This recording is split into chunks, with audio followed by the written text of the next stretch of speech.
Again, and Julie, can you see where these protesters are locking arms again and trying to be in solidarity against the police? And there's a little bit more tension going on. Yep. All right, we just lost Julie's signal there, but Hey, Dan, we can see. we also have Dan Ponte on the phone with us, who's out on the ground. He's been out in it with some of these protesters. He's on the phone with us. Dan, where are you right now, and what do you see? We're right next to this, the front line, so to speak here. I'd say there's probably about a dozen on this side, on the south side of the little barricade between the street. I'm on the south side of that. There's probably about 10 protesters being stubborn here, holding their lines and just kind of taunting the police officers, throwing water bottles, things like that. But it appears that they're slowly dispersing, at least on my side here, and gradually moving back. It got a little scary a few minutes ago when we saw the Illinois state police put on their gas mask, and that caused a little bit of a panic. But it seems like people are slowly beginning to disperse, save for a few stubborn individuals. Well, Dan, let me tell you that there is an area where they are strong and still going. They're not dispersing in certain parts. Yeah. Obviously, where you are, they are, but they're really strong in number, holding, and the police are pushing back with the billy clubs, going back and forth. So it's definitely still something going on there. And we can see a whole line of protesters, as you mentioned, Micah, that there is a whole group there that is intent on not moving. The pictures are back up. And the police are also, they'll gain ground, they'll hold that ground, they'll reinforce that ground, and then they push forward again. They're going in waves as well. But the waves for the police this time are forward. So they're not retreating at all. And it's definitely getting a little violent. We've seen some of those blue helmets turn red with blood. So there are people who are injured out there, and that's why you saw the ambulances just a little while coming in to try to take care of some of those people. Yeah, we've seen people on the front line there who've been pushing back at police, and when police had pushed back with their billy clubs in like a bunt, sort of like an elbow or a fist holding a club. So they've caught some demonstrators there on the front lines, as we could see clearly. But they're not moving back, some of them, and why they're standing there with this confrontation, we don't know. Is Julie there? Julie, are you still there?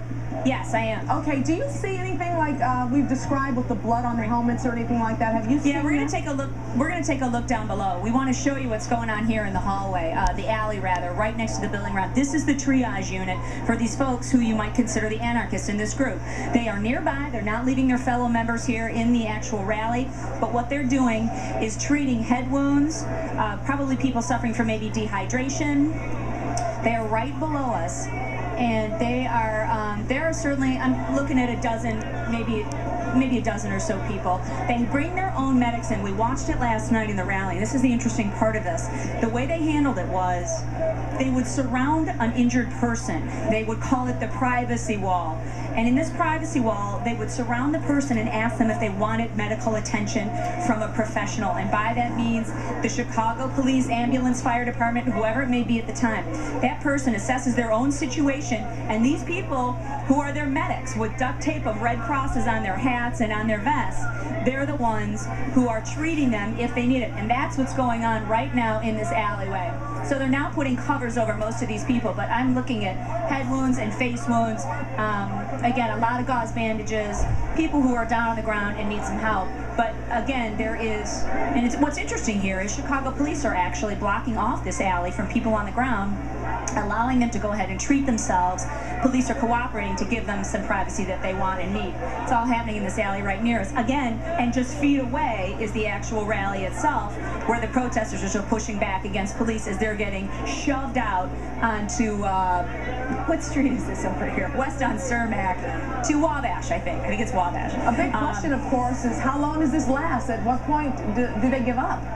I don't think they're giving up yet, Micah, from what I can see, because there is still a little ways to go to push these folks down the block. And I've got to tell you, while I don't know what police are actually saying among one another, it appears that their efforts are successful. They are pushing this crowd back west on Cermak. They want to get them out of this area.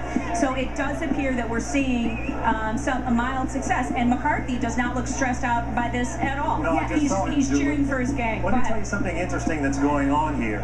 Police are relieving each other. There's a whole front line that's been involved in this confrontational area, and they are probably tired. So they just relieved the whole front line of officers in blue hats and brought in another front line to replace them. So we have fresh officers now on the front line, but you have the same stale protesters on the other side who are facing fresh officers.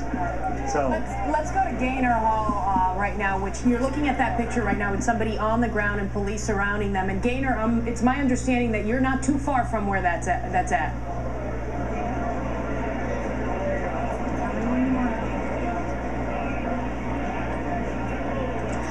Right, I have moved now to Cullerton and Wabash, and you are looking right now at a young man, a young protester who is on the ground. He is being helped by a Chicago Fire Department paramedic. I don't know what the situation is with him.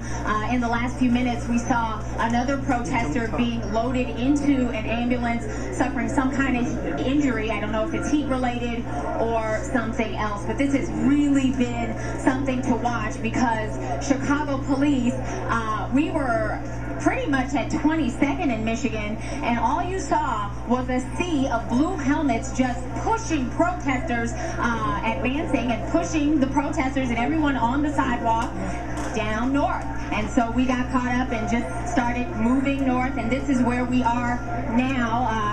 We're moving out of the street because an ambulance is coming here. But there's just a couple groups of protesters gathered, lots of police officers gathered. The crowd in this area has dispersed quite a bit, and just watching this situation as a couple of protesters have been loaded into an ambulance, not quite sure what the situation is. And Gaynor, Julie was telling you that... I'm going to send it back to you.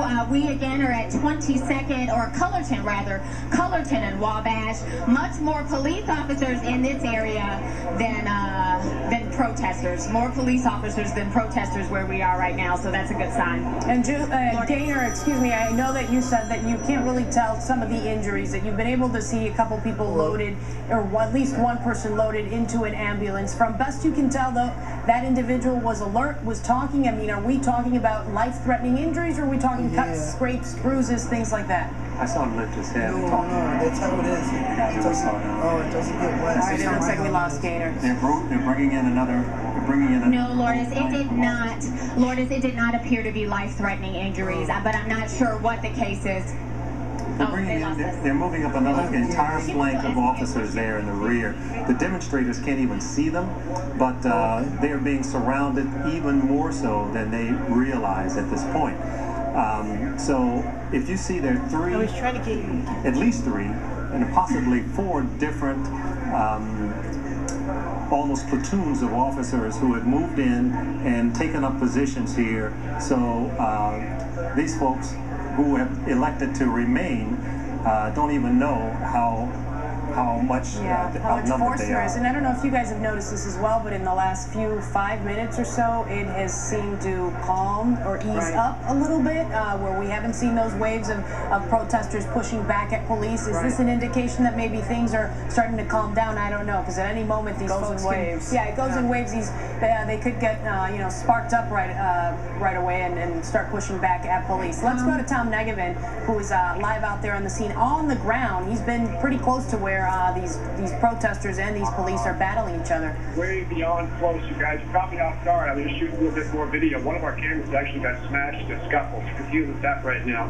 And I'm taking a few pictures, setting them in. Tom, can you repeat that? What got smashed in the scuffle? One of our cameras. One of our cameras. Okay. Not a big expensive one, a smaller one. So don't be too worried. But we're dealing with that. And tell Chrissy to check her email. There's some video incoming from my phone, hopefully. I'm alongside the Illinois State Police, just catty corner from Julie Other's location. I'm looking at Julie and her camera crew right now.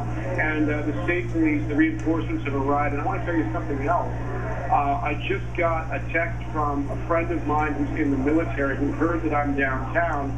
He says he's downtown too, and that they are massed nearby as reinforcements if needed. I hope that's okay with my friend that I told you that, but my intent in so doing is to let you know that there are others in my National Guard deployed here.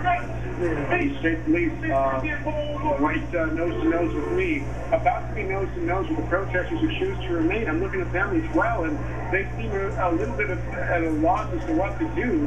I've got to tell you, I saw one of them. You know, we were talking about that training and that restraint, and while I was just shooting that video, awaiting your call, one of the protesters who just continues rashly to remain on site got nose to nose across a barricade with one of the state police officers in full riot gear. Sounds like we lost Tom, but we were looking at a picture of someone with several cameras around their neck with a little bit of blood coming out of their, or like a gash on his head. What appeared to be blood coming out of their head. You could see the shot is starting to get a little bit darker.